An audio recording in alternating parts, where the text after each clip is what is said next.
नमस्कार।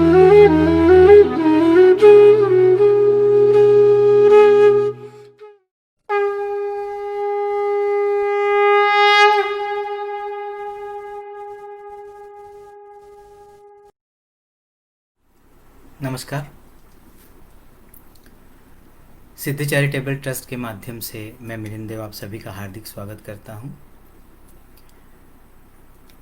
आज का विषय है अध्यात्म और साधना। हमारे मन में बहुत सारे सवाल अध्यात्म के बारे में हैं, बहुत सारे कन्फ्यूजन हैं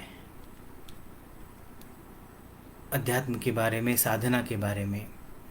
क्या अध्यात्म बहुत कठिन है?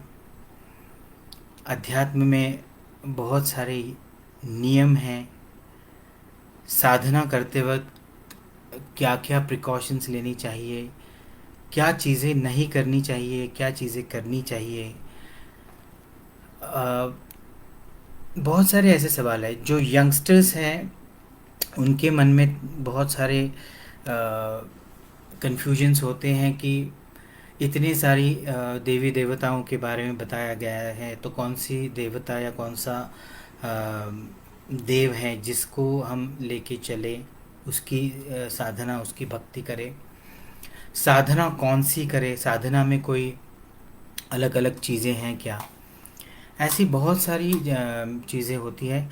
और एक ये मानना है ऐसे लोगों का कि अध्यात्म या भगवान का नाम लेना ये बुढ़ापे में करने वाली चीज़ है।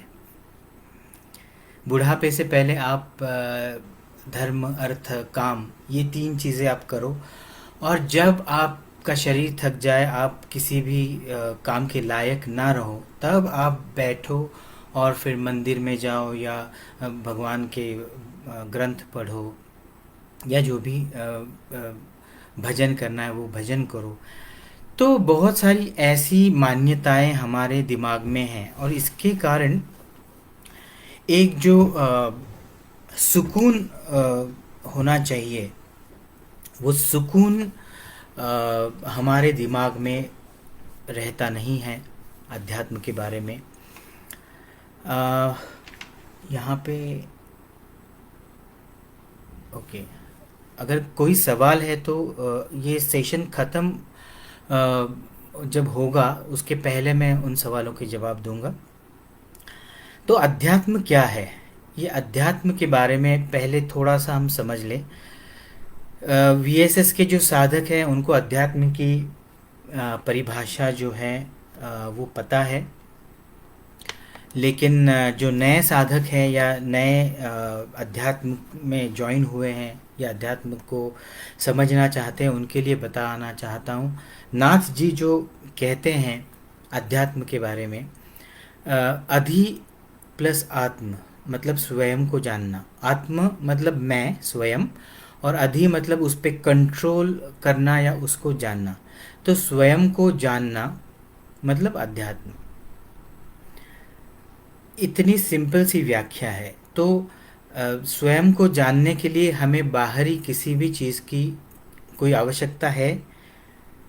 तो इसका उत्तर है कोई आवश्यकता नहीं है, क्योंकि मैं कौन हूँ, कैसा हूँ या कैसी हूँ, इस कहाँ से मैं आया हूँ, मेरे जीवन का लक्ष्य क्या है, इन सारे सवालों का जवाब मुझे बाहर के लोगों से नहीं मिल सकता।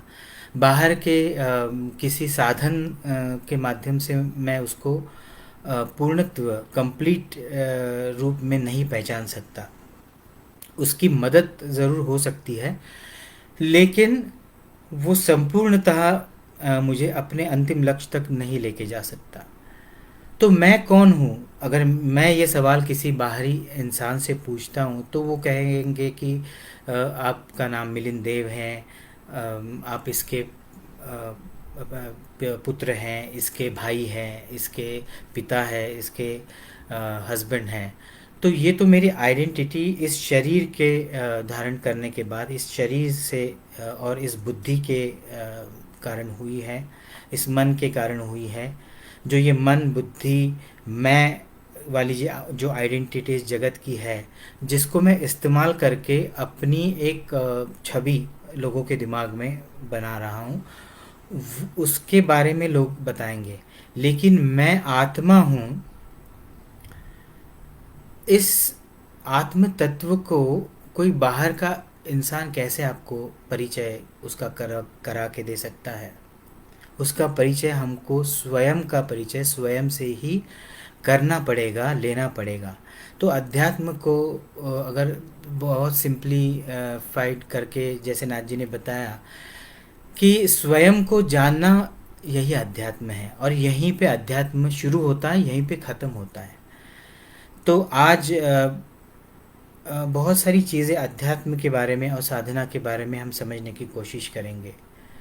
अ, अध्यात्म अभी गए बहुत सालों में हमने देखा है कि जैसे वन में जाके, किसी अरण्य में जाके, वहाँ पे सब कुछ छोड़ छाड़ के बैठ के साधना करना, योग करना, ये सबसे बहुत क्रीम या क्लासी या उसकी पराकाष्ठा समझी जाती है। और वही सत्य स्वरूप में अध्यात्म को बताया गया है, जिसे तप कहते हैं।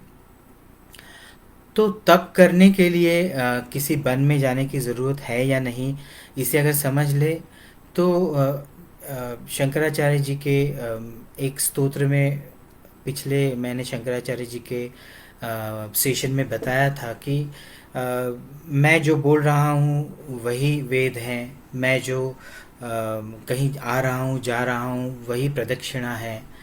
ऐसे जो उन्होंने वर्णन किया है।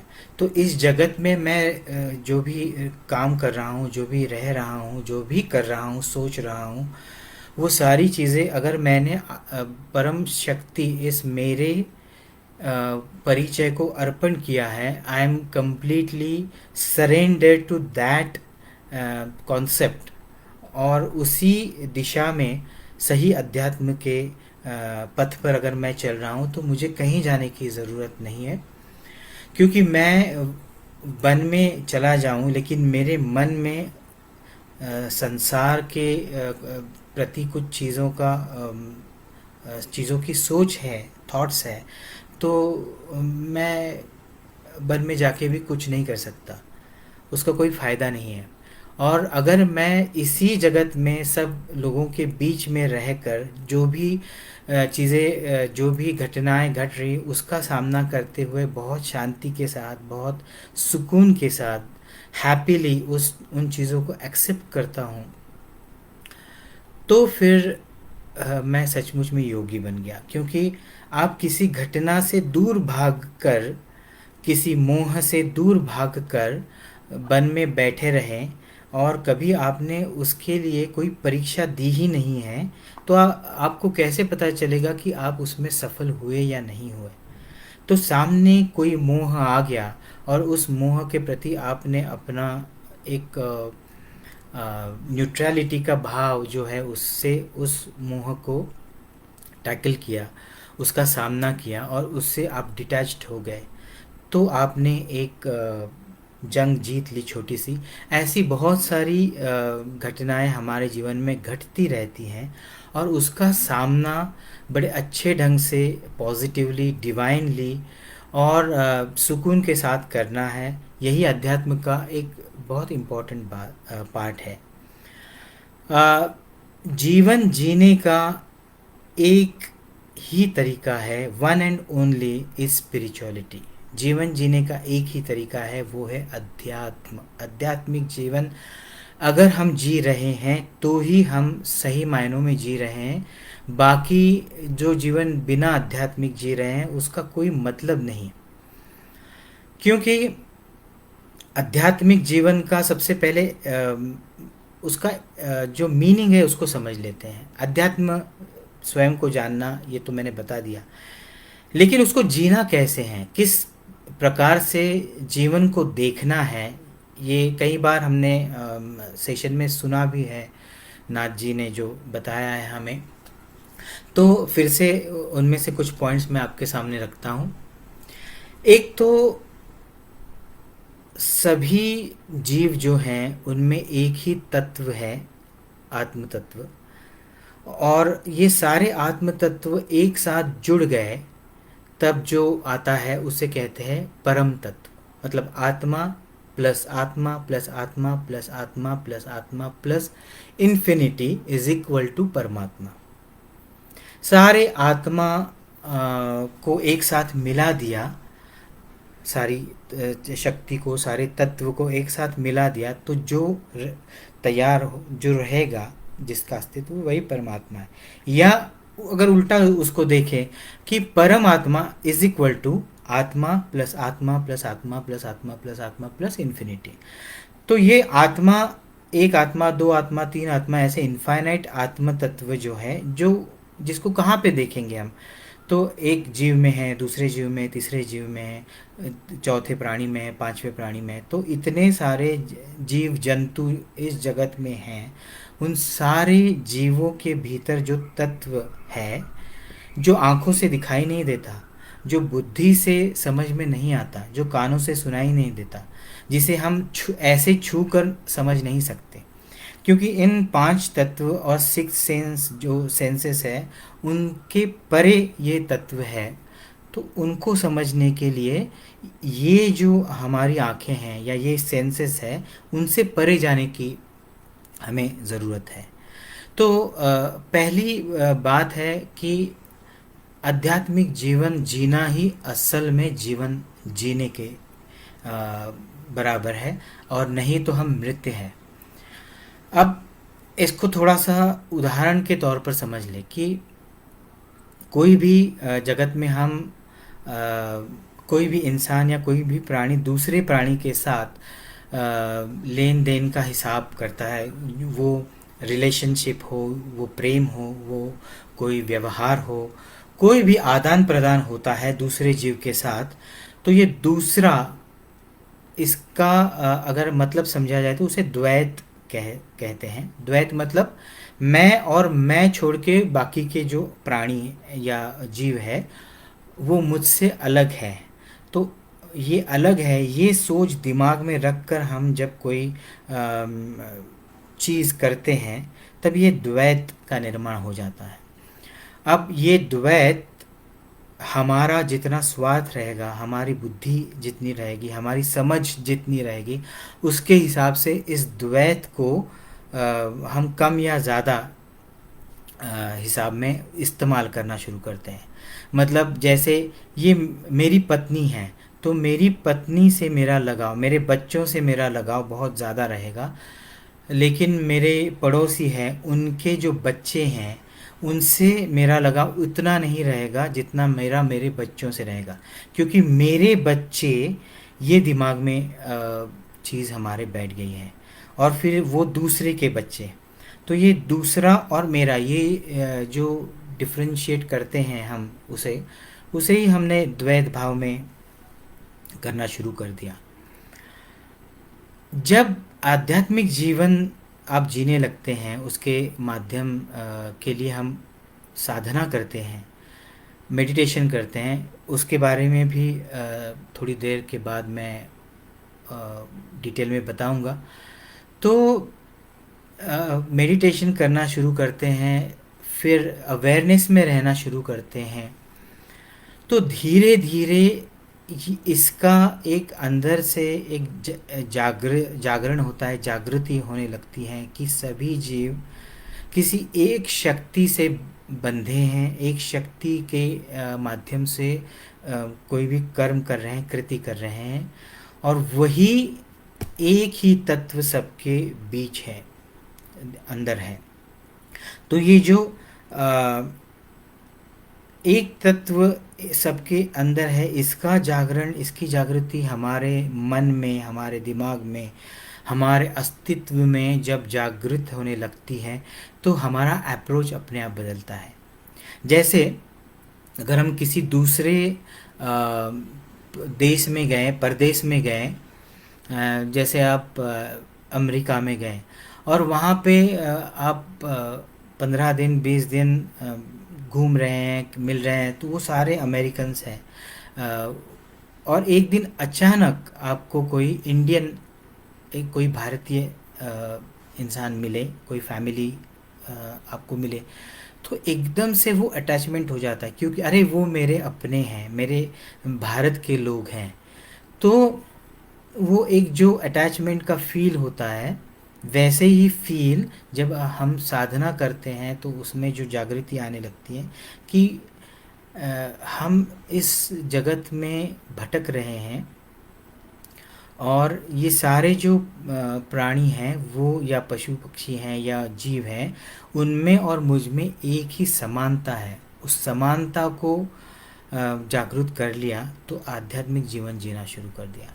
और ये जब फीलिंग अंदर से आना शुरू होता है, आनी शुरू होती है ये भावना, तब हर एक इंसान के प्रति या प्राणियों के प्रति देखने का नज़रिया बदलता है, उनके साथ बिहेव करने का नज़रिया बदलता है, एक्ट बदलना शुरू हो जाता है।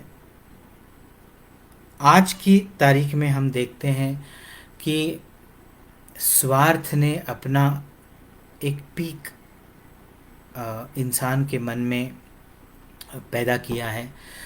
स्वार्थ मतलब स्व अर्थ, मतलब मुझे जो चाहिए, मेरा जो है, मेरे लिए है, ये सारी जो भावनाएं मन में जागृत होती है, और उसी के इर्द गिर्द हमारा पूरा जीवन हम जीते हैं। कि मुझे खाने में ये पसंद है तो वो मिलता है तो मैं खुश हूँ, मुझे इन लोगों के साथ रहना, इनके साथ चीज़ों को शेयर करना पसंद है, अगर वो मिलता है तो मैं खुश हूँ।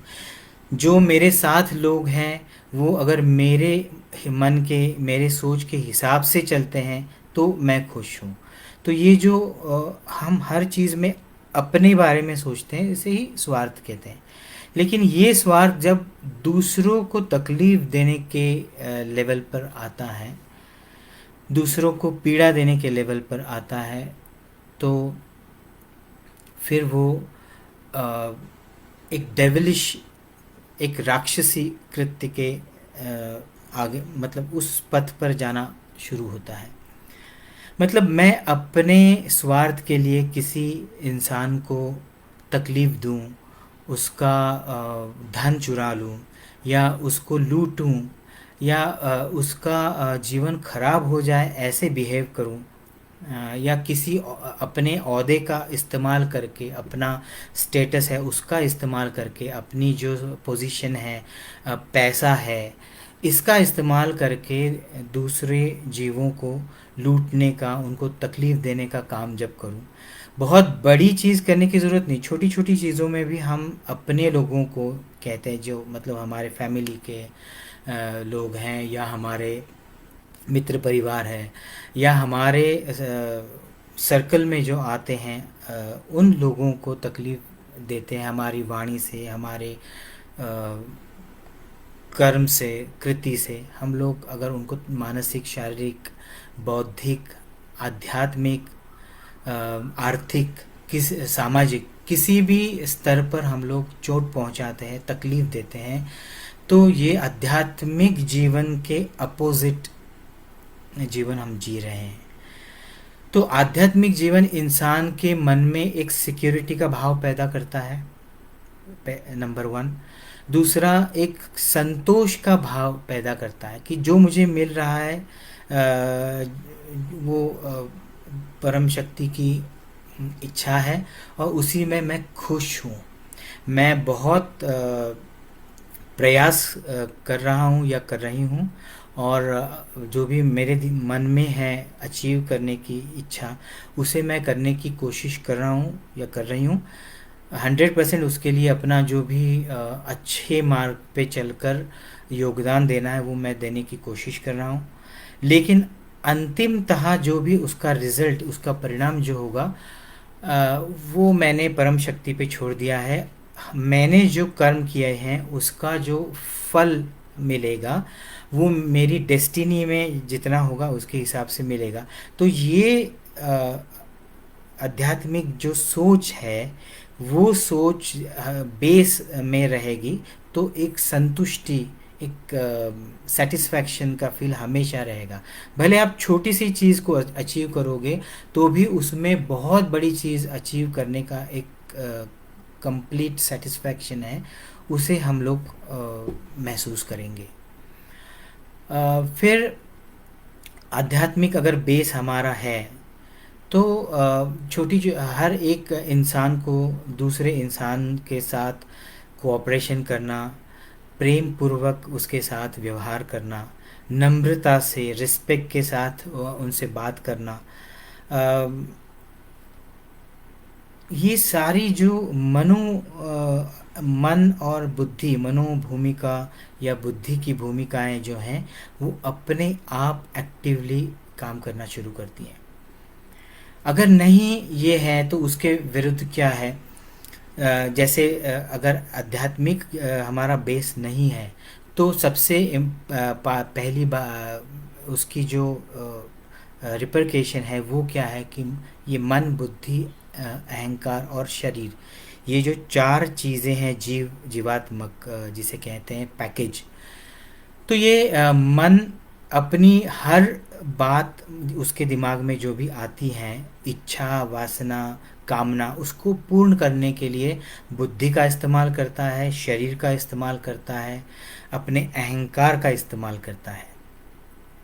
बुद्धि मन के कंट्रोल में है और अहंकार के भी कंट्रोल में है। तो अहंकार उसको जैसे नचाएगा वैसे वो बुद्धि काम करेगी। जितनी शार्प बुद्धि होगी और मन जितना क्रुकेड होगा, जितना डेविलिश होगा, उतना वो दूसरे लोगों को तकलीफ़ देने में, उनसे कुछ चीज़ें हड़पने में ज़्यादा सक्षम रहेगा। और अहंकार ये तो अज्ञानता से ही आता है। इस जगत का, इस जीव का जो अहंकार है वो सिर्फ एक ही चीज़ से आता है, अज्ञानता से, कि मैं कोई हूँ, मेरा कोई पोजीशन है, मैं चाहूँ तो किसी को भी अपने उंगलियों पे नचा सकता हूँ, या मेरी विशेष है, मेरी कामना है, मेरी इच्छा है, मेरे ये एम्बिशंस है, और इस एम्बिशन को पूरा करने के लिए मैं किसी को भी इस्तेमाल कर सकता हूँ एक सीढ़ी के तौर पर, किसी भी हद तक जा सकता हूँ और कुछ भी कर सकता हूँ। बाय हुक और क्रुक मुझे जो चाहिए वो मैं हासिल कर ही लूँगा या लूँगी। ये जो सारी चीज़ें मन में आती है, ये बुद्धि का इस्तेमाल करके, ये अहंकार के कारण आती है।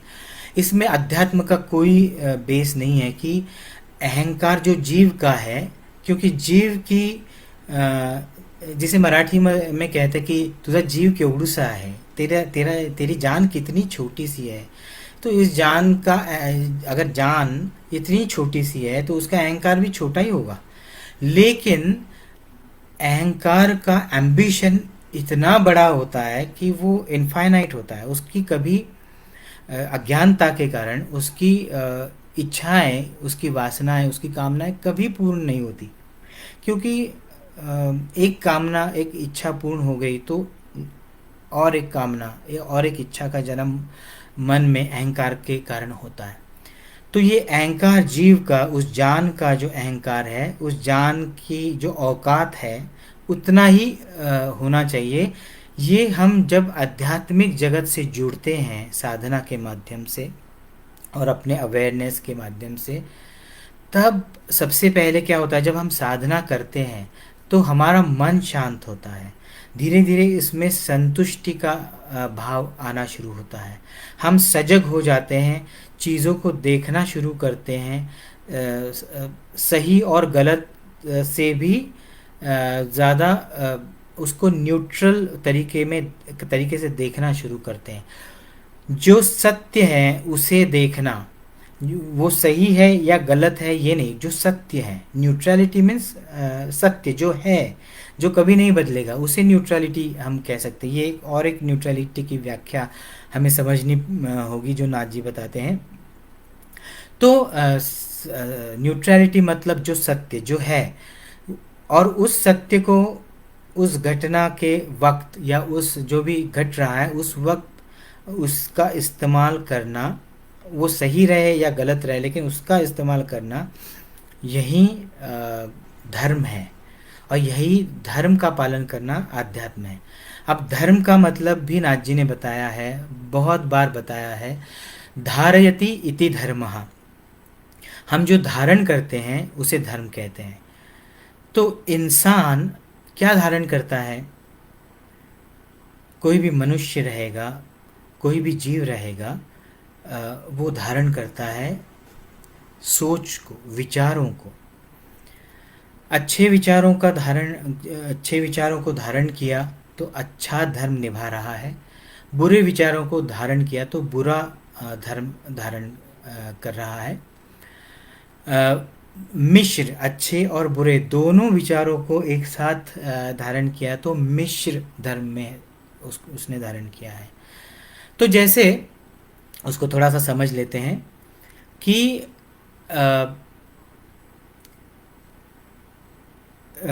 हिरण है या गाय है या भैंस है या दूसरे कोई प्राणी है, उनको मार के उनका मांस कच्चा खाना है।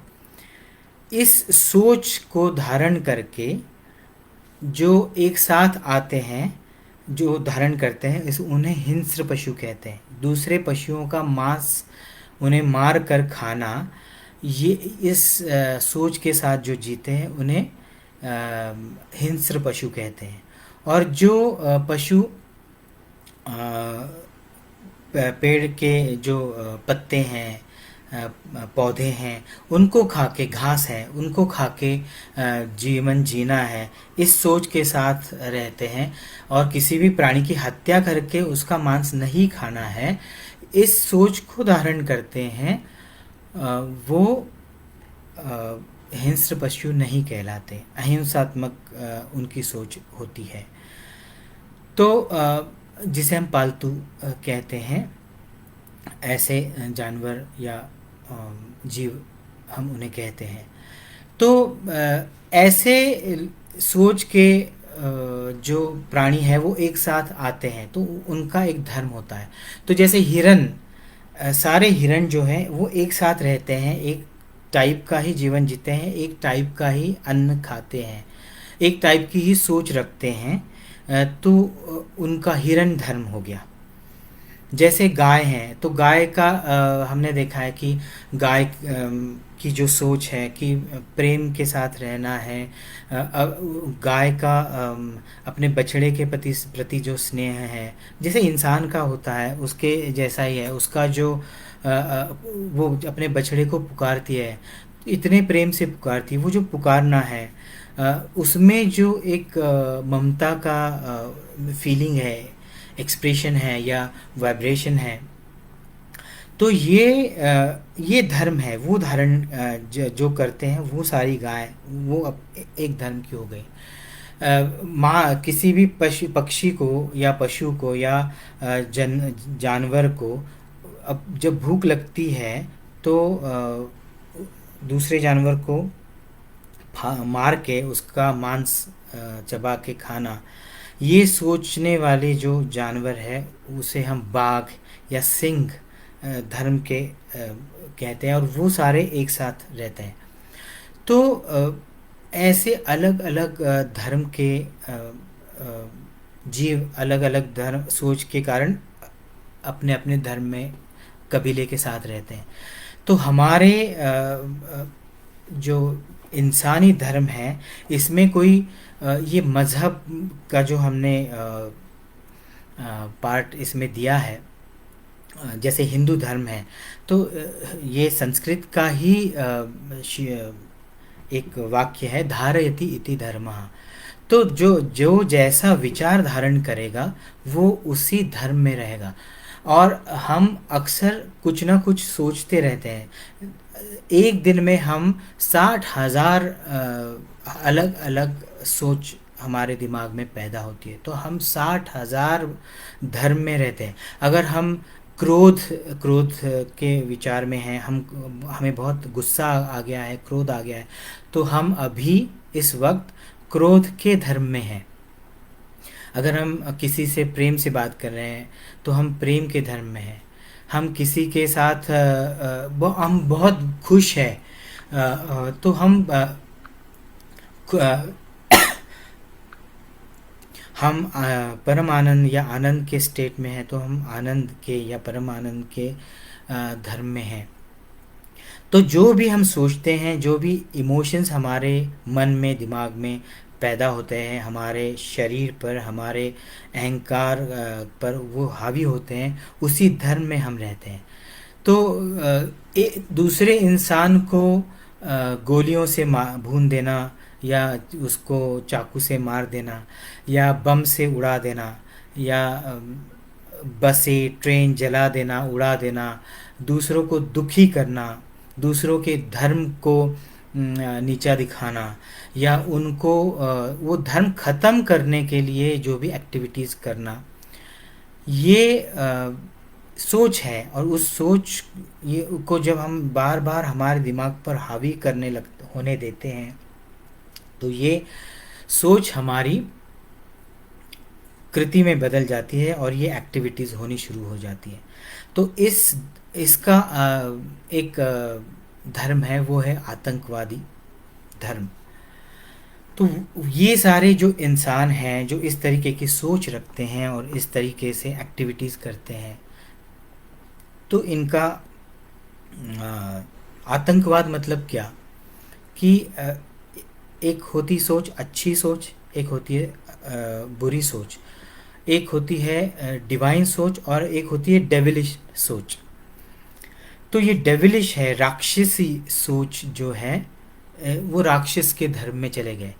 हमने पुराणों में, कथाओं में सुना है कि राक्षस बहुत बड़े होते हैं, उनके दांत बाहर होते हैं, उनके सींग होते हैं, वो हवा में उड़ते हैं, बड़े अजीब विचित्र से दिखने वाले होते हैं, उनको देख के डर लगता है। तो आप एक बात समझ लीजिए कि राक्षस मतलब कोई अलग प्राणी नहीं है। राक्षसी हम कहते हैं महत्वाकांक्षा, मतलब क्या है कि बहुत बड़ी, जिस आउट ऑफ प्रपोर्शन जो होती है चीज़, उसे हम राक्षसी कहते हैं।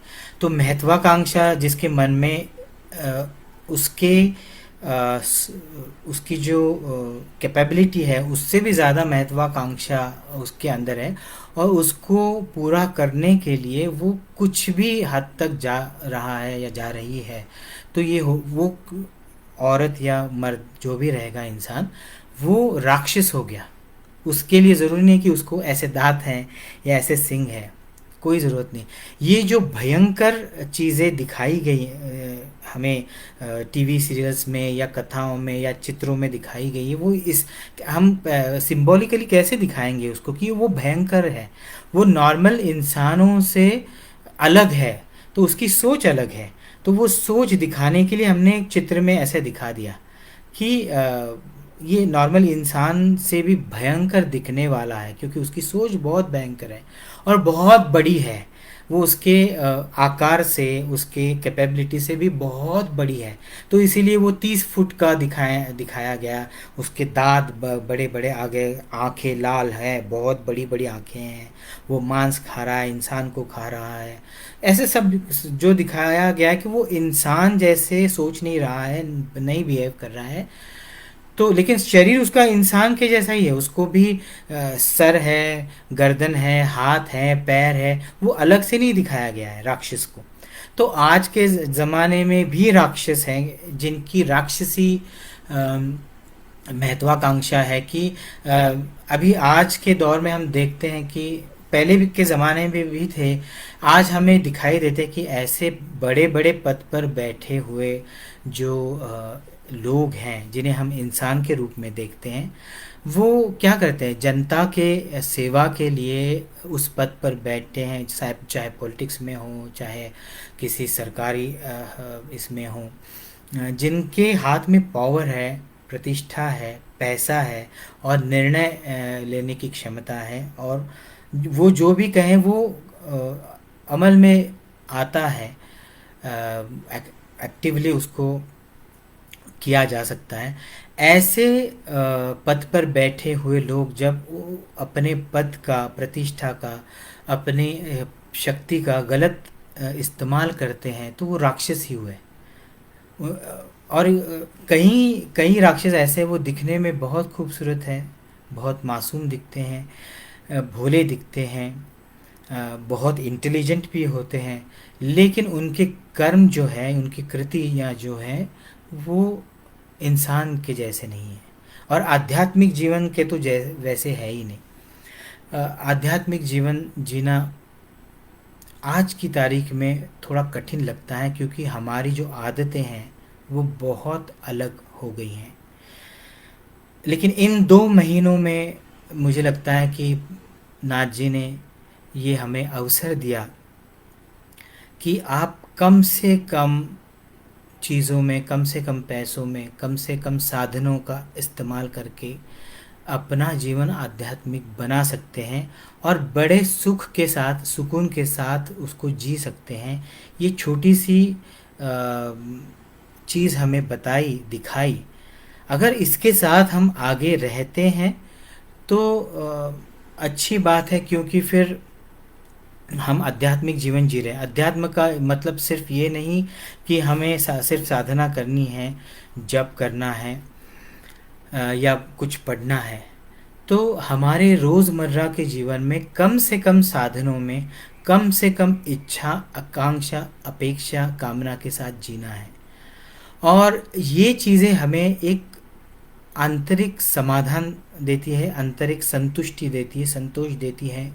एक कंप्लीटनेस का फील धीरे धीरे मन में उजागर होता है, और सेटिस्फैक्शन के साथ हम जब जीना शुरू करते हैं तो उसका जो आनंद है, उसका जो खुशी का जो फीलिंग है, वो किसी और के फीलिंग से मैच नहीं हो सकता है।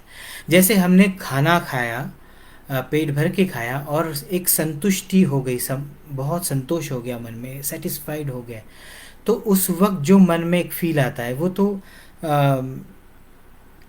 आ, हम कहते हैं कि अन्नदाता सुखी भव। वो मन में जो फीलिंग आता है कि इतना सुंदर खाना हमको परोसा गया, और वो खा के कितना सुकून मिला। तो ये तो बात हुई अन्न की।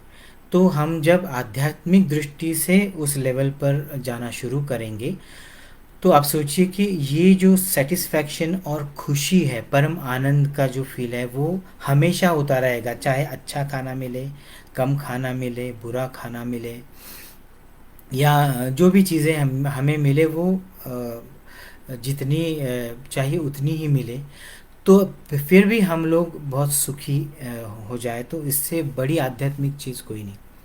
तो सबसे इम्पोर्टेंट बात है, मैं हमेशा कहता हूँ कि जो बच्चे हैं, जो माताएं और पिता और घर के बाकी के सदस्य हैं, वो अपने नए जन्मे शिशु बच्चे, या जो छोटे बच्चे हैं अभी बड़े हो रहे हैं, उन सभी में ये आध्यात्मिक बेस आप बनाएं कि महत्वाकांक्षा सही दिशा में जाए।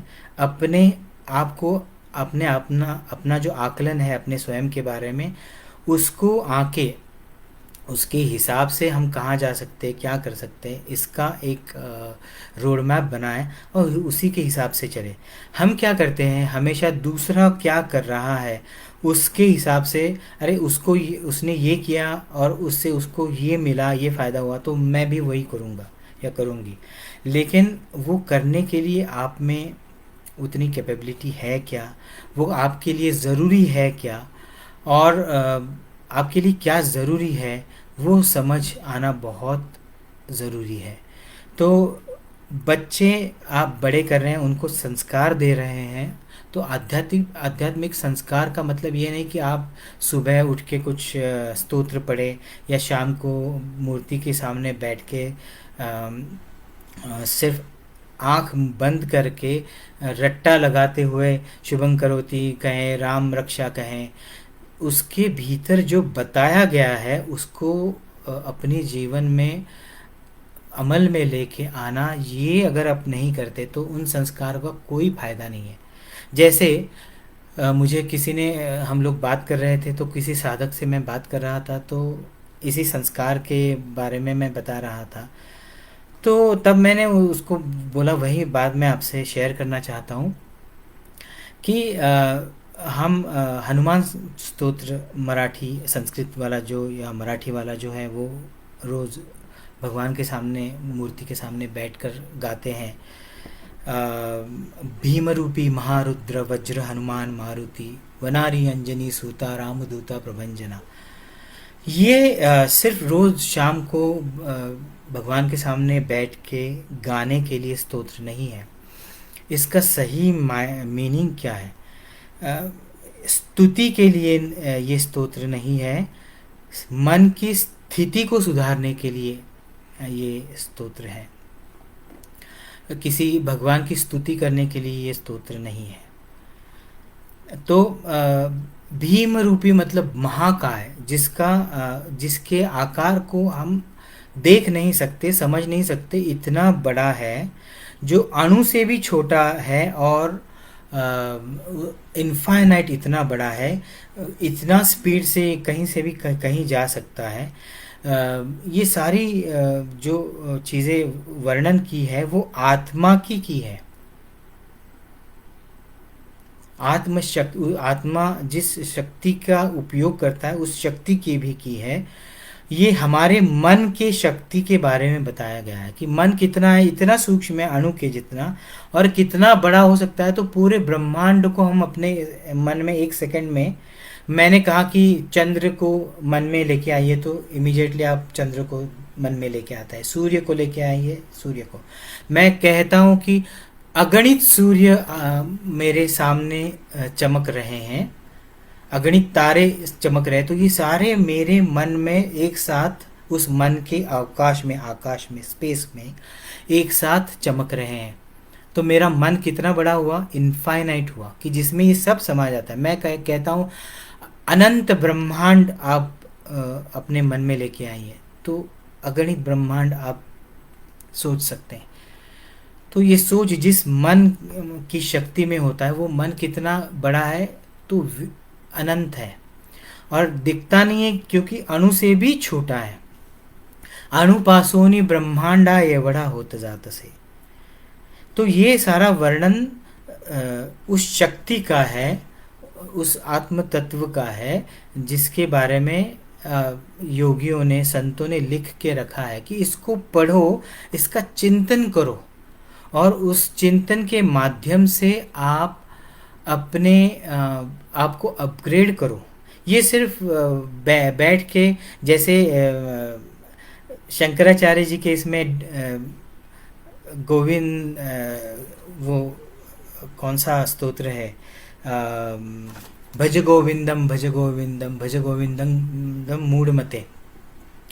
तो ये स्तोत्र जो उसमें बताया गया कि उस पंडित को उन्होंने मूढ़मते, मतलब मति मतलब विचार या बुद्धि वाली, मूढ़ मतलब मूर्ख, कि तुम पंडित हो, ग्रंथ तुमको सब पता है, तुम बहुत यहाँ के ग्रंथ के ज्ञानी हो, लेकिन तुम मूर्खतापूर्ण चीज़ कर रहे हो कि उसका रट्टा लगा रहे हो।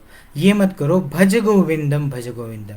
अब गोविंद का मतलब कृष्ण, ये सिर्फ कृष्ण मतलब शरीर वाला कृष्ण नहीं, कृष्ण के भीतर अंदर जिसे वो कृष्ण बन गया, जिसके कारण, जिसे हम पूर्ण पुरुष कहते हैं, महान योगी कहते हैं, योगी पुरुष कहते हैं, वो उस आत्म तत्व के ज्ञान, आत्मज्ञान के कारण, आत्मज्ञानी होने के कारण ही उसे हमने महान कहा है, उसे समझा है, और इसीलिए वो पूजनीय है, ऐसे हम कहते हैं। तो उसको भजना मतलब उसका भजन नहीं करना।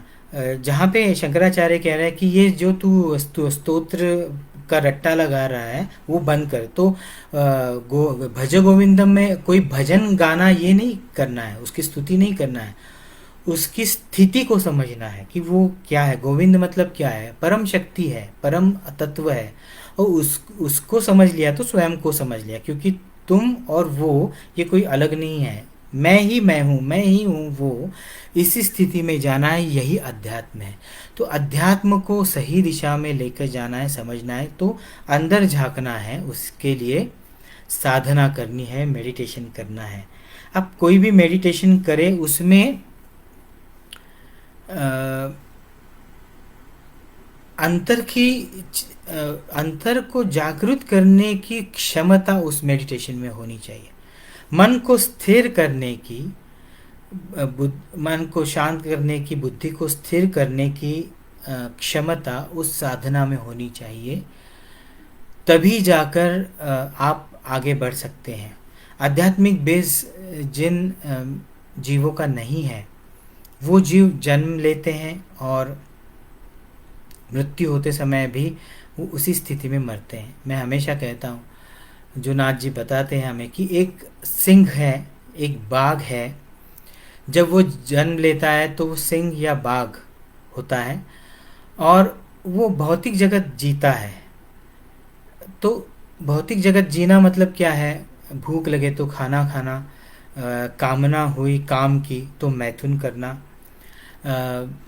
आलस आ गया तो सोना, अपना अस्तित्व दिखाने के लिए दूसरे प्राणियों पर अपनी धाक जमाना, अपने भाई बंधुओं पे भी ये धाक जमाना, ये सारी चीज़ें भौतिक जीवन जीने की होती है। और खुद को एस्टैब्लिश करना, और इनसिक्योरिटी तो उसमें रहती ही है। तो ये सारी चीज़ें अगर इनके साथ हम जी रहे हैं तो ये तो भौतिक जीवन जिया। तो ऐसे जीते जीते जब मृत्यु होती है किसी भी बाघ की, तो बाघ बन के जन्म लिया और बाघ या सिंह बन के जन्म लिया और सिंह बन के ही मृत्यु हो गई उसकी। उसमें कोई अपग्रेडेशन नहीं हुआ, क्योंकि उसने सिर्फ भौतिक जीवन जिया। अगर आध्यात्मिक जीवन जी रहे हैं तो उसका परिणाम अलग होगा। यहीं पे बाकी सारे प्राणी और इंसान दोनों में फर्क आता है। इसीलिए सारे जो ऋषि मुनि हैं, योगी हैं, सारे हमारे संत हैं, उन्होंने यही बार बार कहा है कि इंसान का जीवन बाकी प्राणियों के जीवन से अलग है, क्योंकि सोच अलग है। हमारे और बाकी प्राणियों के बीच में ये जो फर्क है, इसमें आत्मा का फर्क या आत्मशक्ति का कोई फर्क नहीं है, वो तो सभी में सेम ही है। लेकिन सोच का फर्क है, और वो सोच जो है बाकी प्राणियों को इंसानों से, या इंसान को बाकी प्राणियों से अलग कर देती है। अगर वो सोच आध्यात्मिक है तो, जैसे मैंने कहा कि भूख लगी तो खाना खाना, काम की इच्छा जगी तो मैथुन करना, आलस आ गया तो सोना, किसी ने दुख दिया तो दुखी होना, किसी ने सुख दिया तो सुखी होना, अपने स्वार्थ के लिए दूसरों को सुखी या दुखी कुछ भी हो वो करते रहना। ये सारी जो चीज़ें हैं, ये इन सारी चीज़ों को ही हम जीते जीते अपने जीवन के अंत तक लेकर गए, और ऐसे ही हमने जिया तो हमने भौतिक जीवन जिया। तो हम में और बाकी के प्राणियों में कोई अंतर नहीं रहा। हम भी सिर्फ शरीर इंसान का हमने लिया, और हमें प्रिविलेज मिला था कि इंसान के रूप में आ गए हैं, सोच में आ गए हैं, रूप मतलब सोच में आ गए हैं। शरीर हमने इंसान का लिया है, और हमारी बुद्धि जो है वो इंसान के लिए बहुत अच्छे विचार करने की हमें मिली है। तो इसमें तो हम आ गए, लेकिन हमने जीवन कैसे जिया? तो बाकी प्राणियों के जैसे जिया। तो हम में और प्राणियों में तो कोई फर्क नहीं रहा। तो अगला जन्म अगर होगा तो भी परम शक्ति क्या कहेगी कि अरे तुमको तो इंसान का जन्म लेने का कोई फ़ायदा ही तुम करके नहीं ले रहे हो, तो जाओ फिर प्राणियों का जन्म ले लो। तो ये है, प्राणियों में भी जिनकी सोच, उनको भी थोड़ी बहुत ऐसी मतलब अक्ल तो होती है, लेकिन सोच इतनी प्रगल्भ नहीं होती है जितनी इंसान की होती है। लेकिन वो थोड़ी सी सोच को भी जो इस्तेमाल करते हैं प्राणी, और जो कर्म या कृति अच्छी करते हैं, वो आगे बढ़ते बढ़ते इंसान के जन्म तक आते हैं। और उसमें अगर उन्होंने आध्यात्मिक जीवन जीना शुरू किया, तब आप देखिए कि आगे बढ़ते चले जाते हैं और अपना अंतिम लक्ष्य पाते हैं। तो इंसान के जीवन में आ गए तो सबसे महत्वपूर्ण है, जो अभी जी रहे हैं इंसान के रूप में, वो समझे कि आध्यात्मिक जीवन जीना है, प्राणियों जैसा जीवन नहीं जीना है, मतलब भौतिक जीवन नहीं जीना है, सिर्फ आध्यात्मिक जीवन स्वयं जीना है और अपने बच्चों को, अपने आगे की पीढ़ी को उस जीवन से परिचय देके उसको उनको परिचित करना है और उस जीवन के उस पथ पर चलने के लिए प्रेरित करना है। मजबूर नहीं कर सकते, प्रेरित कर सकते, क्योंकि हर एक इंसान को चॉइस दिया गया है, प्राणियों को चॉइस दिया नहीं गया। जैसे बाघ है या सिंह है, मैं हमेशा कहता हूँ कि उनको बहुत अलग पावर्स दी हैं, बहुत सुपर कई कुछ पावर्स दी गई हैं जो इंसान को भी नहीं हासिल हुई। लेकिन बाघ है या सिंह है, वो कभी आपने देखा है कि बैठ के साधना कर रहा है या बैठ के गाजर मूली खा रहा है? नहीं, उसको ये चॉइस ही नहीं दिया। वो जन्म लेता है तब मांस खाना शुरू करता है और मृत्यु होने तक वो मांस ही खाता रहता है, कच्चा मांस खाता रहता है।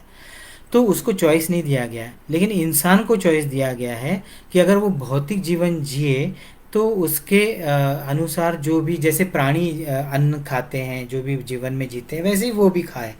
तो अगर आध्यात्मिक जीवन जीना है तो उसमें आप सबको पता है कि वेजिटेरियन होना बहुत अच्छा साबित होता है, क्योंकि जो आप अन्न खाते हैं वो आप बनते हैं। मतलब आपने अगर फल खाया है, कोई आम खाया है, तो आपका शरीर, आपकी सोच आम हो गई।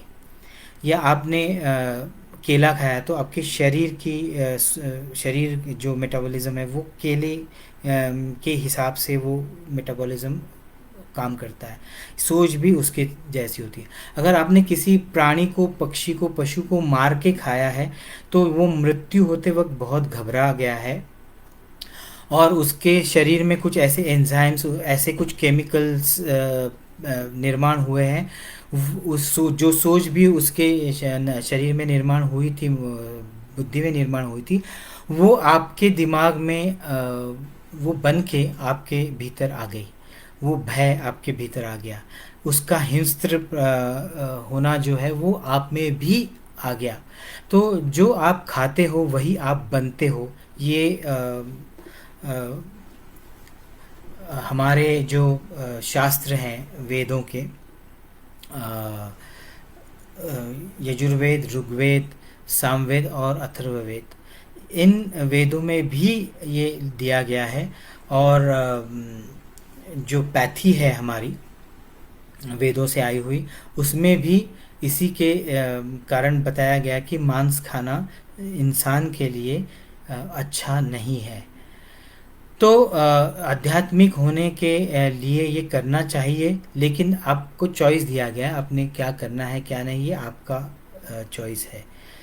दूसरी इम्पॉर्टेंट बात है कि आध्यात्म में आप अगर आध्यात्मिक जीवन जीना शुरू करते हैं तो उसकी सिर्फ यही अपेक्षा है या उसकी यही शर्त है कि आप अवेयरनेस में रहें, ध्यान लगाएं और समत्वदर्शी रहें। अभी इसका थोड़ा सा मैं विश्लेषण करता हूँ। ध्यान लगाना मतलब क्या? किसी चीज़ पर हम ध्यान लगाते हैं तो फोकस करते हैं। तो फोकस किस चीज़ पे करना है? किसी मूर्ति पर या किसी वस्तु पर फोकस नहीं करना है। बहुत बार ऐसे कहा जाता है कि एक दिया लिया और दिए की बाती में जो दीप है उसकी तरफ आप देखते रहो, या कोई मूर्ति है उसकी तरफ देखते रहो, या कोई चित्र है उसकी तरफ देखते रहो, फिर धीरे धीरे आंखें बंद हो जाएंगी और फिर ध्यान लगाओ। तो ध्यान लगाना या मेडिटेशन करने का मतलब क्या है कि हमारे जो मन के 3 स्तर होते हैं, एक होता है बाह्य मन, एक्टिव माइंड जो होता है वो कॉन्शियस माइंड, एक सुपर सबकॉन्शियस माइंड और एक सुपर कॉन्शियस माइंड। तो ये कॉन्शियस माइंड जो है वो हर पल एनालिसिस करते रहता है हर एक चीज़ का, और अपने फायदे के हिसाब से चीज़ों को सही या गलत ऐसे दो इसमें बांट देता है कि ये मेरे लिए अच्छा है या मेरे मोल्ड में बैठता है, मेरे सोच में बैठता है तो ये सही है, ये मेरे सोच में नहीं बैठता है तो ये गलत है।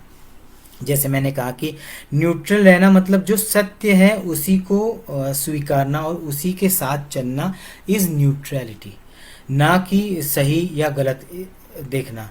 उस वक्त कोई चीज़ गलत आप उसको सत्य के रूप में समझोगे और वो करने के बाद लोगों को लगेगा अरे इसने गलत किया है, लेकिन वो गलत चीज़ सत्य होने के कारण बाद में जाके सही होगी। लेकिन इसके लिए बहुत विवेक की ज़रूरत है और विवेक के साथ चलना ये बहुत इम्पोर्टेंट बात है। तो आध्यात्मिक जगत में साधना करना मतलब ध्यान लगाना। जब ध्यान आप लगाते हैं, जैसे हमारे मेडिटेशंस आप सुनते हैं या कोई भी रिकॉर्डेड पार्ट सुनते हैं, तो उसमें से जो वाइब्रेशंस हैं वो आपके आंतरिक मशीनरी को जागृत करती है, प्रेरित करती है, एनर्जाइज करती है, क्लिनजिंग करती है, डिटॉक्सिफिकेशन करती है और धीरे धीरे मन के स्तर पर उसका चेंज होने लगता है।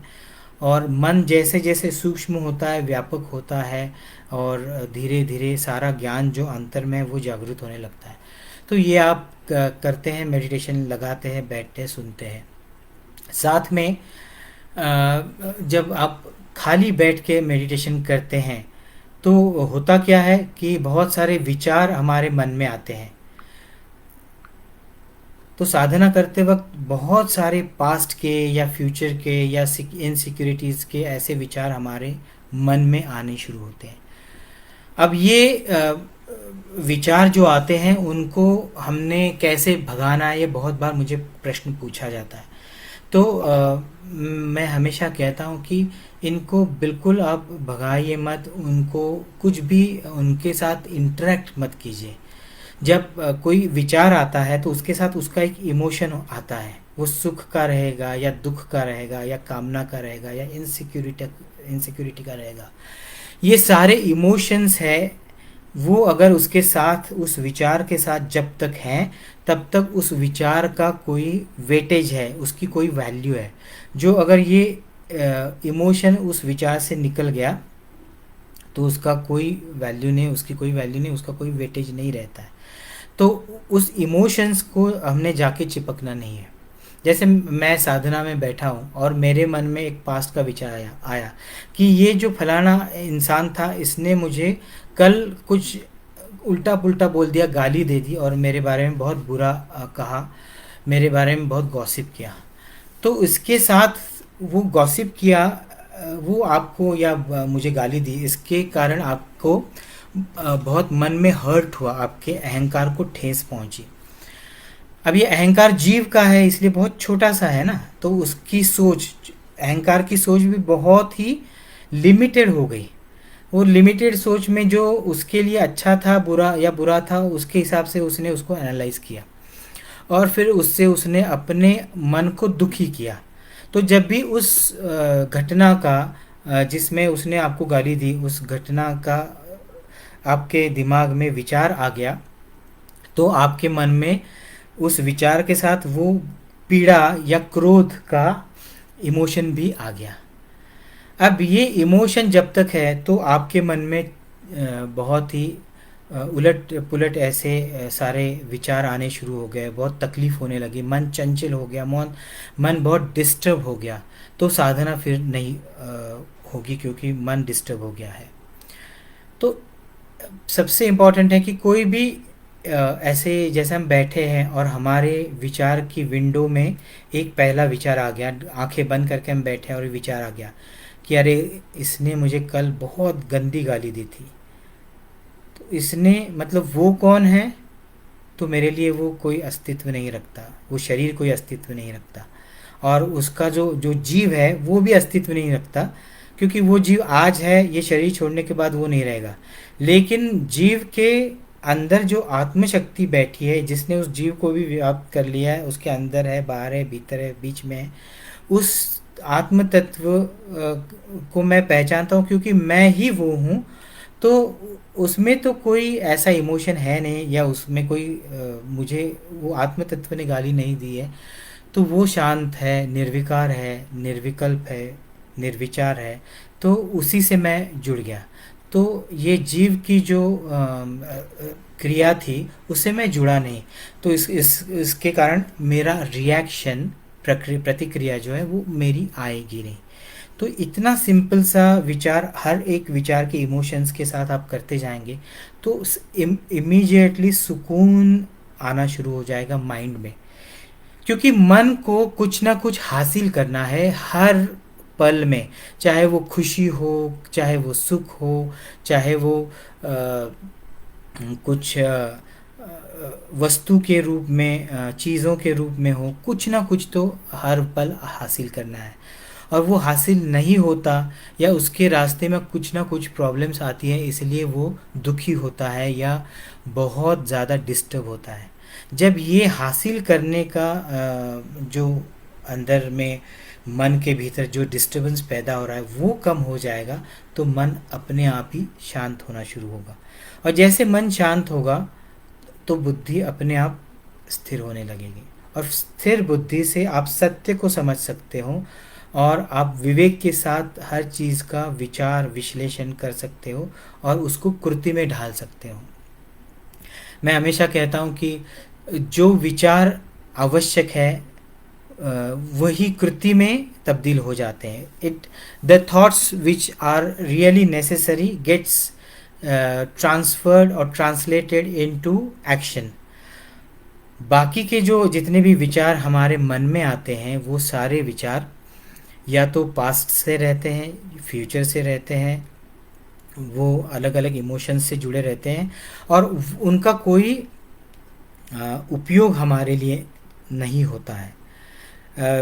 अगर पास्ट में किसी के साथ आप की कुछ अनबन हो गई है या कोई किसी ने आपको ठगा है, लूटा है, तो उससे आप एक समझ ले लें कि फिर ऐसी गलती हमें नहीं करनी चाहिए, ये सीख ले लें और फिर आगे बढ़ जाए। उसको उस चीज़ के साथ आप जुड़े ना रहें और आप आगे बढ़ जाए, तो मन शांत होगा। लेकिन हम वो सीख नहीं लेते, सिर्फ उस तकलीफ़ को बार बार मन में जगाते रहते हैं और सिर्फ मन को एंटरटेन करते रहते हैं। दुखी होना भी एक प्रकार का एंटरटेनमेंट है। बहुत सारे लोग हमारे जीवन में हम देखते हैं कि उन तकलीफ़ वाले ख्यालों से वो बाहर निकलते ही नहीं हैं, क्योंकि उन तकलीफ़ देने वाले विचारों को बार बार मन में जगा के उनको एक सिक्योर्ड फीलिंग होता है या एक अलग किस्म का मनोरंजन होता है। वो दुख में रहना ही अच्छा लगता है। अपने आप को कमज़ोर समझना वो अच्छा लगता है। किसी ने हम पे कुछ गलत चीज़ें की, उसी को लेकर रोने में सबको अच्छा लगता है, बहुत सारे लोगों को अच्छा लगता है। तो सबसे इम्पॉर्टेंट चीज़ है हमें पास्ट से सिर्फ सीख लेनी है, उसे सीखना है, समझ लेना है कि क्या करना नहीं चाहिए, क्या करना चाहिए, और उसको भूल जाना चाहिए। फ्यूचर के बारे में सिर्फ नियर फ्यूचर के बारे में ही सोच के कृति करनी है, शॉर्ट टर्म गोल्स के बारे में सोचना है, और ये कृति में जो ढाला जाएगा उसी सोच को हमने सोचना है। ये सब जब हम करेंगे तो सिर्फ 60,000 को बाजू में रख के हम दिन में 10 प्रकार के ही या 10 अलग अलग या 25 अलग अलग विचार करेंगे कि जो कृति में हम उसको परिवर्तित करते हैं। तो धीरे धीरे क्या होगा, सोचना, अननेसेसरी सोचना कम हो जाएगा, मन की शक्ति रिटेन हो जाएगी, और जितनी वो रिटेन हो जाएगी उतनी वो जमा होती जाएगी, बढ़ती जाएगी, और जितना मन शक्तिशाली होगा उसमें सारे जगत का सारा आत्मज्ञान जो है वो दिखना शुरू हो जाएगा, वो अंदर जागृत होना शुरू हो जाएगा। तो कम से कम अननेसेसरी विचार करें।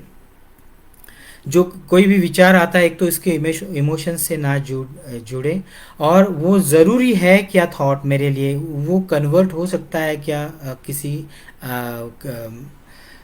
कृति में, या इससे मुझे कोई सीख मिल सकती है क्या कि इसमें जैसे मैंने किया था वो सही था या जो किया था गलत था, या सामने वाले ने सही गलत किया था, तो उससे मुझे कुछ सीख मिलती है या नहीं। अगर नहीं मिलती है तो उसको आगे धकेल दो, उसको नष्ट कर दो, अपने सिस्टम से निकाल दो। Take it out of your system, flush it out. तो जितना आप इसको फ्लशिंग करेंगे उतना होगा ऐसे कि दिन भर आप 60,000 अलग अलग तरीके के जो विचार करते हैं वो विचार 30,000 पे आएंगे, धीरे धीरे 15,000 पे आएंगे, फिर कम होते होते 50-100 इतने ही विचार आप करेंगे, और धीरे धीरे सिर्फ जो ज़रूरी विचार है उन तक आप सीमित रहेंगे। तो वो जो ज़रूरी विचार है वो करके उसको कृति में ढाल दिया तो आपका मन शांत रहेगा, क्योंकि मन में कोई अननेसेसरी विचार ही नहीं है, तो मन शांति बैठा रहेगा। और मन अगर शांत है तो वो बुद्धि का अननेसेसरी इस्तेमाल जो है वो नहीं करेगा, तो बुद्धि भी स्थिर हो जाएगी, क्योंकि बुद्धि बार बार अननेसेसरी विचारों के लिए इस्तेमाल करने से अस्थिर हो जाती है। तो सही विचार, सत्य विचार और जो कृति में ढल सके ऐसा ही विचार, और थिंक डिवाइन, नाथ जी कहते हैं वैसे दिव्य विचार करने की शुरुआत करें, कोशिश करें, हर पल करें। भले आपके सामने अच्छी स्थिति आए, परिस्थिति आए या ना आए, आप अपना दिव्य विचार, डिवाइन थॉट करना और उसके अनुरूप कृति करना, कार्य करना, कर्म करना, ये मत रोके। बहुत बार हम लोग कहते हैं कि मैं इस इंसान के साथ, जिस इंसान के साथ मैं रहा हूँ या रह रही हूँ, उस इंसान के कारण मुझे बहुत तकलीफ़ हो रही है, और मैंने अब तक बहुत सारी चीज़ों को सहा है, लेकिन अब कभी ना कभी उसका बहुत ज़्यादा एक्सप्लोजन हो जाता है। तो इसमें हमने किया क्या, चीज़ों को दबाया, अननेसेसरी थिंकिंग किया, वो थिंकिंग हमने अंदर दबा के रखा। ये सोच डिवाइन नहीं हुई। एक ये सोच जो आपने दबा के रखी, ये तो कृति में तो ढल नहीं सकती थी, इसलिए वो तो यूजलेस अननेसेसरी थिंकिंग हो गई। और फिर नेगेटिव विचार हमने शरीर में, अपने बुद्धि में, अपने मन में दबा के रखे। इससे क्या हुआ, अहंकार भी खराब हो गया, टॉक्सिक हो गया, मन भी टॉक्सिक हो गया, बुद्धि भी टॉक्सिक हो गई।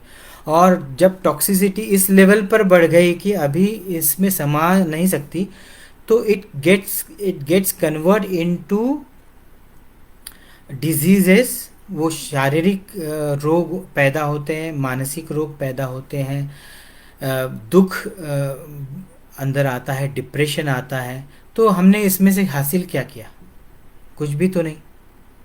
तो थिंक डिवाइन, तो कैसा भी रहे इसमें आप हमेशा दिव्यता के साथ सोचने का प्रयास करें। और दिव्यता तभी आती है जब हम अज्ञानता से बाहर निकलने की कोशिश करते हैं। किसी किसी इंसान के लिए बहुत ही भयंकर परिस्थिति में वो जी सकता है, जी रहा होता है, इसलिए शायद वो कहेगा कि नहीं, आप तो कह सकते हो, ये तो थेरोटिकली सही है, प्रैक्टिकली विचार करना बहुत मुश्किल है। जैसे कोई हमारी बहन है या माता है, वो अपने पति से बहुत दुखी है, वो पति दारू पीता है, उसको मारता है, उससे पैसे छीन लेता है, कुछ काम नहीं करता है, बच्चों को तकलीफ़ दे रहा है, घड़ी घड़ी जब भी घर में रहता है तो वो जैसे वो नहीं रहे घर पे, ऐसी सिचुएशन में रहता है। तो उसके कारण बहुत दुखी होते हैं परिवार के लोग। अब इसमें हम क्या कर सकते हैं, एक तो जो सत्य है उसको स्वीकारें, और सत्य के हिसाब से जो भी कर्म करना है, जैसे मैंने कहा कि अननेसेसरी थॉट्स, कि सिर्फ मन में आप उस थॉट को लेके बैठे और वो अगर कृति में नहीं आपके ढल रहा है तो वो अननेसेसरी थॉट है। तो नेसेसरी जो भी रहेगा एक्शन, वो अगर आप करते हैं तो आप सही दिशा में सोच रहे हैं, क्योंकि आपने एक्शन ले लिया।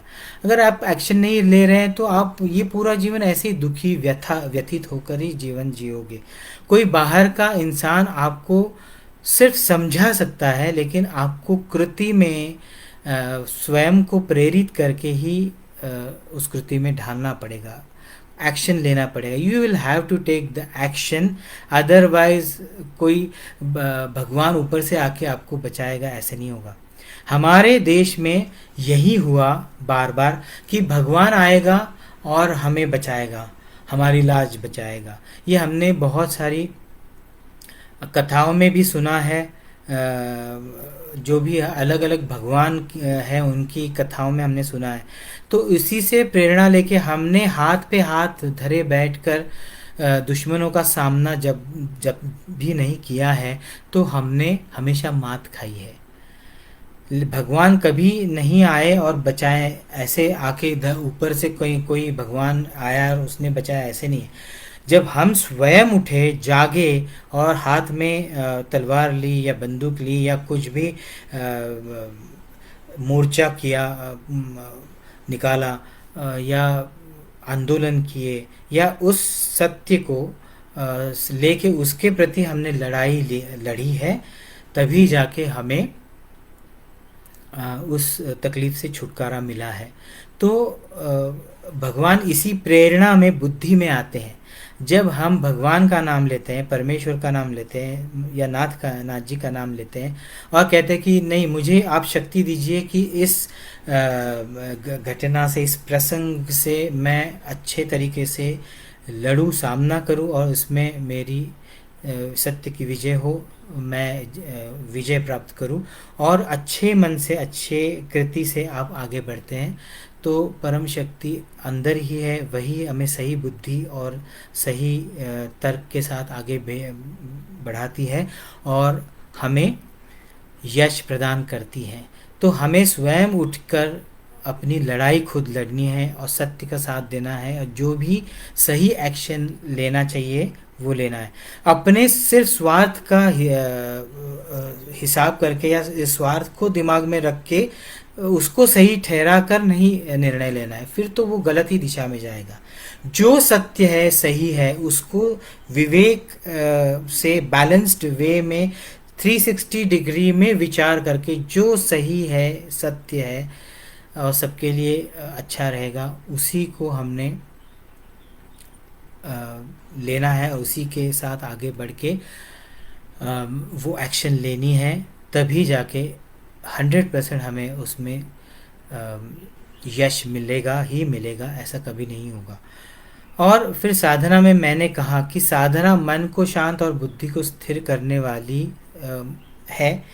हमारे भौतिक जगत में उसका कोई लाभ मिल सकेगा, ऐसे विचार से अगर कोई साधना आपको दे रहा है तो आप समझिए कि ये दुकानदारी हो रही है।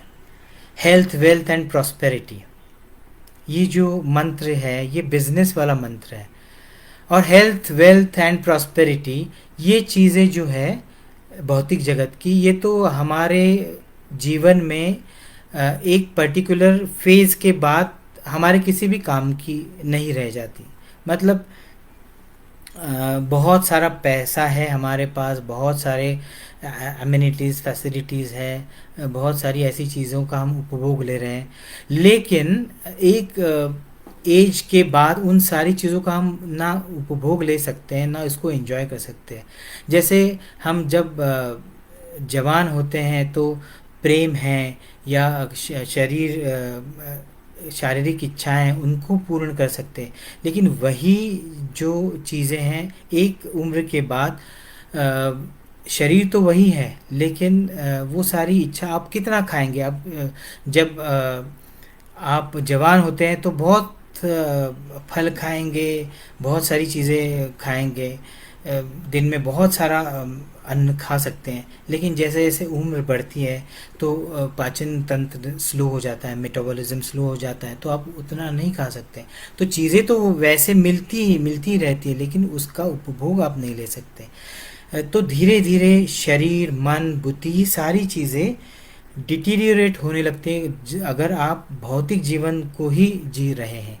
आध्यात्मिक जीवन में तो ये चीज़ें अपने आप कम आप इस्तेमाल करते हैं, कम इनके सानिध्य में रहते हैं, डिटैच्ड होना शुरू हो जाते हैं, तो उसके वैसे भी कोई मायने नहीं रहते। तो बहुत सारी आज की ऐसी साधनाएं होती हैं जिनमें आप ये कामना करो, ये मन में ऐसे ऐसे चीज़ें दिमाग में डालो और फिर उसके हिसाब से आप चीज़ों को मैनिपुलेट करो और फिर वो सारी वाइब्रेशंस यूनिवर्स में भेज दो तो वो रिवर्ट होके आप तक आएगी और आपको भौतिक सारा जीवन जीने के लिए बहुत अच्छी चीज़ें मिल जाएंगी। इसके लिए साधना नहीं है, इसके लिए अध्यात्म नहीं है। अध्यात्म जीवन है स्वयं को जानने के लिए, पहचानने के लिए और स्वयं का अपग्रेडेशन करने के लिए और स्वयं को हर एक जीव में पहचानने के लिए।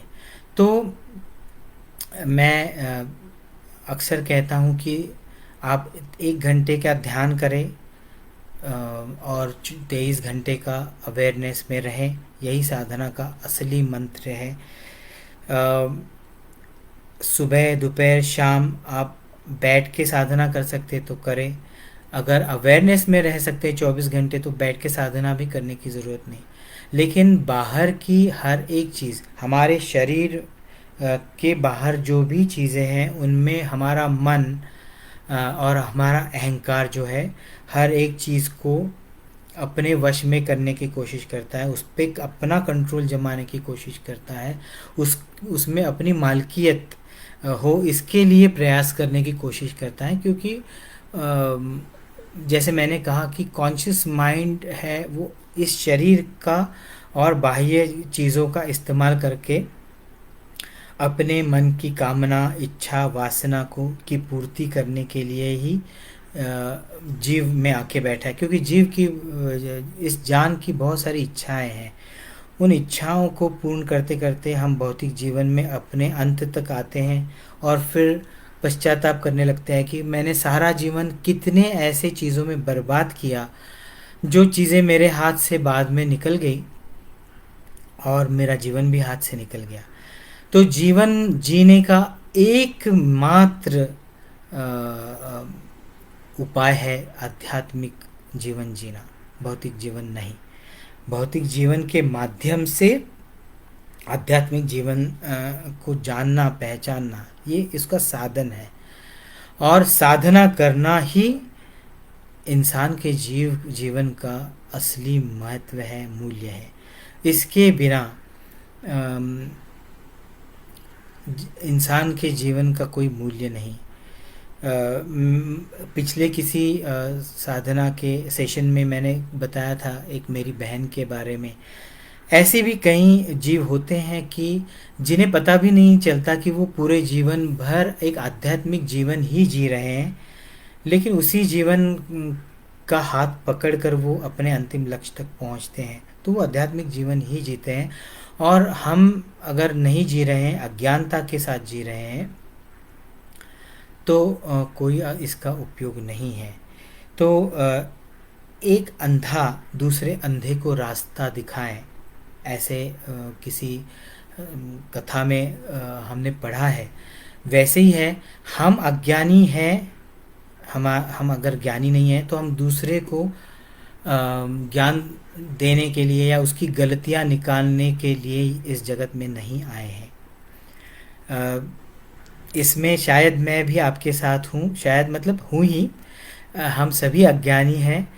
एक ही वो नाथ जी है जो ज्ञानी है। इसलिए मैं हमेशा कहता हूँ कि मैं एक माध्यम हूँ और वो ज्ञान का हिमालय है, वो ज्ञान की गंगा है। वो गंगा का पानी निर्मल, शुद्ध, अविरल पानी आप तक पहुँचाने का काम मैं करता हूँ। इसलिए मैं अपने आप को भाग्यशाली समझता हूँ और मैं हमेशा ये सोचता हूँ कि बस ये ज्ञान के जो कण हैं वो मेरे, ये ज्ञान के तुषार है गंगा जल के, वो आपके पास पहुँचते पहुँचते इससे मैं भी भीग जाऊँ और थोड़ा सा ज्ञान मुझे भी प्राप्त हो जाए, तो मैं अपने आप को इसमें संभाल सकूं, संवार सकूं और अपने अंतिम लक्ष्य तक पहुंच सकूं। एक मुहावरा है, अपने गरेबान में पहले झांको। वैसे ही है कि हम दूसरों को सुधारने की कोशिश ना करें, हम पहले स्वयं को सुधारें, स्वयं डिविनिटी तक पहुँचे, दिव्यता तक पहुँचने की कोशिश करें।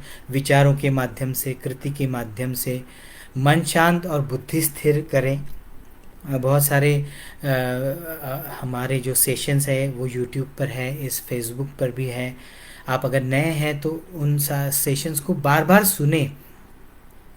कभी कभी हम ऐसा करते हैं कि उसके ऊपरी अर्थ को लेते हैं, उसके नीचे जो उसका डिवाइन अर्थ छुपा होता है उस अर्थ तक पहुंचते नहीं। उसका ऊपरी जो सतह है जो होती है उसके सतह की मीनिंग्स को समझते हैं। फिर ये तो आधा अधूरा ज्ञान हुआ, और वो बहुत ज़्यादा भयंकर है अज्ञानता से भी। तो मैं समझता हूँ कि हम पहले अपने आप को सुधारें और फिर किसी और को मदद करें, ना कि सुधारें। हम यहाँ किसी और को सुधारने नहीं आए हैं। जो शुरुआत में कहा था उसी शुरुआत के यहाँ तक मैं पहले आता हूँ। अभी अंतिम अपने इस सेशन तक पहुँचते पहुँचते मैं बताना चाहता हूँ कि द्वैत भाव जो होता है इसमें मैं और कोई दूसरा व्यक्ति ऐसे सामने है, तभी कुछ लेन देन हो जाता है। और उस लेन देन में अहंकार बड़ी मात्रा में होता है, स्वार्थ बड़ी मात्रा में होता है, और उसके कारण भाव भावनाओं का भी बड़ी मात्रा में आदान प्रदान होता है। और उसी के कारण कर्म होता है, घटता है। उसी के कारण पाप और पुण्य, ये जो संकल्पना है वो कर्म से जुड़ी हुई होती है। अगर कोई सामने मेरे है ही नहीं तो मैं किसके साथ कर्म करूँगा? किसी के साथ नहीं। तो कर्म नहीं किया तो उसका फल भी नहीं मिलेगा।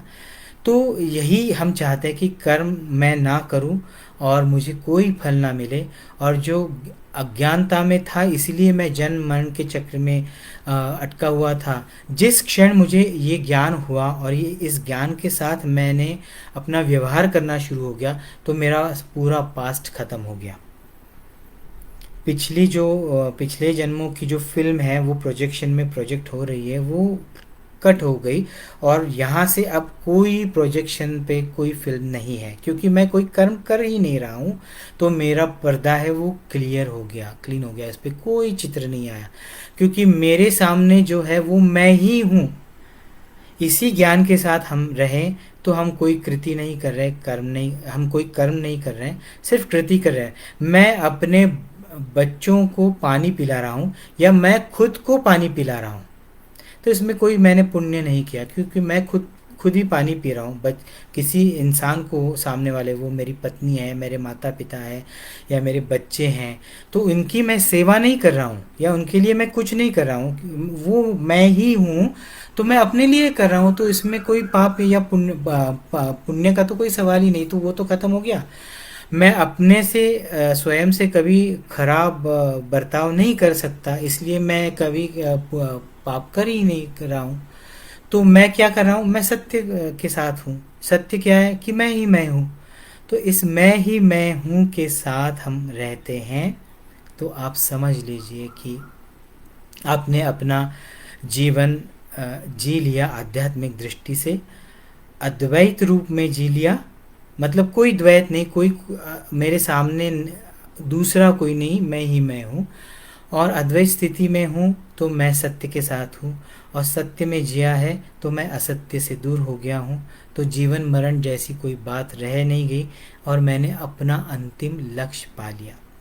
तो हमेशा अभी नाथ जी कहते, तो इसमें एक लाइन मैं आई थी वो आपको बताता हूँ और हम यहीं पे सेशन ख़त्म करेंगे। मुक्ति के बिना मोक्ष नहीं, ऐसे नाथ जी कहते हैं। तो मुक्ति किस चीज़ की है, किस चीज़ से है? तो मेरा है, मेरा मतलब मैं और मेरा, ये जो जीव भाव का अहंकार है जो बहुत लिमिटेड है, और उसी स्वार्थ के हेतु जो भी कर रहे हैं, जिससे भी जुड़ते जा रहे हैं, अटैच हो रहे हैं, उन सारी चीज़ों से मुक्त होना जब तक नहीं हासिल करते हम इसी जीवन में, तब तक हम मोक्ष मतलब अपने अंतिम लक्ष्य तक पहुंच नहीं सकते। मोक्ष मतलब इनफाइनाइट, अनंत तत्व जो हम हैं उसी में समा जाना। उस अनंत सागर में ये जो जीव की बूंद बन के आए हैं वो फिर से उस सागर में समा गए और हम अनंत हो गए। ये जो ज्ञान है, उस ज्ञान में समाहित होना, ये जब तक इस जीवन में हम चीज़ों से जुड़ते रहेंगे तब तक मुक्त नहीं होंगे, बंधन में बंधते रहेंगे तो मोक्ष तक पहुंचेंगे नहीं। और इंसान का आखिरी पड़ाव मोक्ष है। और जीवन भर की तपस्या क्या है? मुक्त होना। तपस्या ये तप है, क्योंकि तप मतलब क्या है? आग में जलना। जब सोना किसी तपती आग में तप जाता है तभी वो निखर के आता है। तो एक पैर पे, एक टांग पे खड़ा रहना, या पानी में खड़ा रहना, या पर्वत पे खड़ा रहना, ये तपस्या का पार्ट नहीं, ये साधना का एक भाग है जो किसी ने बड़ी कठोर तपस्या करने की सोची और वो किया। ये सब सत्य युग की बातें हम करते हैं। लेकिन मुक्त होते जाना, हर पल हम किसी चीज़ से जुड़ते हैं और उससे हमें लगाव होने लगता है। इस लगाव से परे हो जाना, इस लगाव से दूर होना। हम किसी चीज़ से अटैच हो गए, मतलब किसी काम के लिए किसी इंसान के साथ अटैच हो गए कुछ देर के लिए, किसी घटना से, किसी वस्तु से अटैच हो गए, और काम खत्म होने के बाद उससे डिटैच हो गए। किसी चीज़ की कामना ना की, और कामना की भी तो वो कामना के लिए, हासिल करने के लिए कोई गलत मार्ग नहीं हमने लिया। और अगर वो कामना पूरी हो भी गई तो डिटैच हो गए, मतलब लगाव नहीं उससे रहा हमें, तो हम उससे मुक्त हो गए। तो धीरे धीरे हर चीज़ से हम मुक्त हो गए। इस मुक्ति के बाद ही आप मोक्ष तक पहुंच सकते हैं। तो इसी आध्यात्मिक जीवन जीना ही इंसान के जीवन का को जीने का तरीका है। दूसरा कोई तरीका नहीं है। वो क्या तरीका है आज नाथ जी ने बताया। आपको लगता है तो आप बार बार इसे सुनिए, इसका चिंतन कीजिए, इसे समझिए। तो आध्यात्मिक जीवन जीना ही तरीका है जीवन जीने का। और हर चीज़ से मानस मन, बुद्धि, शरीर और जीवात्मक भाव के माध्यम से डिटैच होना, मुक्त होना, ये हमने शुरू किया। तो अंतिम घड़ी जब होगी तो हम मोक्ष अपने आप ही पा लेंगे। तो इसी के साथ आज का ये सेशन मैं यहीं पे समाप्त करता हूँ। आपको अगर कोई प्रश्न हो तो आप मुझे ज़रूर पूछें।